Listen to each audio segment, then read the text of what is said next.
শুক্রবার আত্মপ্রকাশ করতে যাচ্ছে তরুণদের নেতৃত্বাধীন নতুন রাজনৈতিক দল জাতীয় নাগরিক পার্টি বা এনসিপি। বৃহস্পতিবার এ তথ্য জানিয়ে দলটির অন্যতম প্রধান নেতা সারজিদ আলম বলেছেন, জাতীয় নাগরিক পার্টি বা এনসিপি নামে আগামীকাল সারা বাংলাদেশ থেকে ব্যানার আসবে। এই নামে মুখরিত হোক বাংলাদেশ। জানা যায় দলটির নাম হবে জাতীয় নাগরিক পার্টি। ইংরেজিতে দলটির নাম হবে ন্যাশনাল সিটিজেন পার্টি, যার সংক্ষেপে এনসিপি নামে পরিচিতি পাবে। নতুন এই দলের শীর্ষ পদে কারা আছেন সে বিষয়ে প্রায় চূড়ান্ত। অন্তর্বর্তী সরকারের সাবেক উপদেষ্টা নাহিদ ইসলাম, একই সাথে জাতীয় নাগরিক কমিটির সদস্য সচিব আক্তার হোসেনের নেতৃত্বে আত্মপ্রকাশ করতে যাচ্ছে তরুণদের নতুন রাজনৈতিক দল।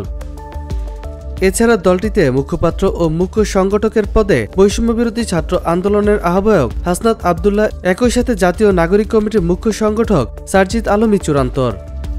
জাতীয় নাগরিক কমিটির একাধিক সূত্র বলছে, এই পদে জাতীয় নাগরিক কমিটির আহ্বায়ক নাসির উদ্দিন পাটোয়ারিকে নিয়েই আলোচনা করেছে শীর্ষ নেতারা, যাকে নতুন দলের সমঝোতার ভিত্তিতে জ্যেষ্ঠ যুগ্ম সদস্য সচিব পদে রাখা হয়েছিল।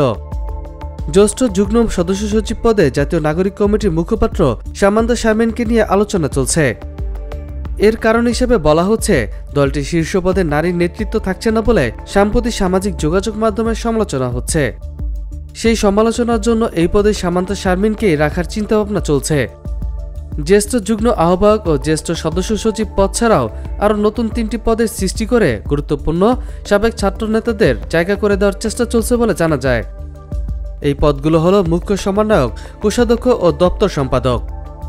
এইসব পদ ও এর বাইরে গুরুত্বপূর্ণ পদে জাতীয় নাগরিক কমিটির যুগ্ম আহ্বায়ক সারোয়ার তুষার, তাসনিম জারা, আরিফুল ইসলাম আবিদ, যুগ্ম সদস্য সচিব অনিক রায়, মাহবুব আলম ও অলিক মৃধাকে দেখা যেতে পারে।